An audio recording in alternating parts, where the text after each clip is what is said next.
തങ്ങൾക്ക് അനുകൂലമായി പ്രകടന പത്രികയിൽ കാര്യങ്ങൾ ഉൾപ്പെടുത്തുന്നവർക്കും നടപ്പാക്കുന്നവർക്കും മാത്രമേ വോട്ട് ചെയ്യൂവെന്ന് തലശ്ശേരി അതിരൂപത arch bishop Mar Joseph Pamplany.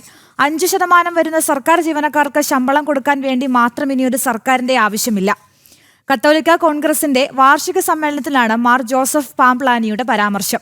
സഭയെ എഴുതി തള്ളാമെന്ന് വിചാരിക്കേണ്ട, 300 രൂപ റബ്ബറിന് വില കൊടുക്കണമെന്ന് പറഞ്ഞത് ആവർത്തിക്കുന്നു.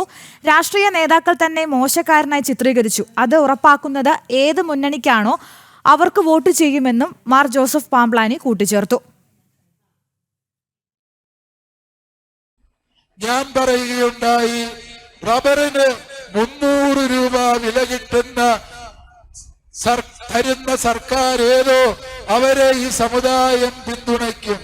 ഞാനെന്തോ പറയാൻ പാടില്ലാത്ത അശ്ലീലം പറഞ്ഞു എന്ന മട്ടിലാണ് ഇന്നാട്ടിലെ നേതാക്കന്മാരെല്ലാവരും ഉറഞ്ഞു തുള്ളിയത്. ഞാൻ പറഞ്ഞത് വെറും വാക്കായിട്ട് പറഞ്ഞതല്ല, അബദ്ധത്തിൽ പറഞ്ഞതല്ല, ആലോചിച്ചുറപ്പിച്ച് പറഞ്ഞതാണ്. റബ്ബറിന്റെ അടിസ്ഥാന വില ഈ പറഞ്ഞ തുകയ്ക്ക് അടുത്ത് നിശ്ചയിക്കാൻ ഏത് മുന്നണിക്കാണോ ആർജവത്വമുള്ളത് അവർക്ക് വോട്ട് തരാൻ ഒരു മെത്രാനും പറയേണ്ട കാര്യമില്ല.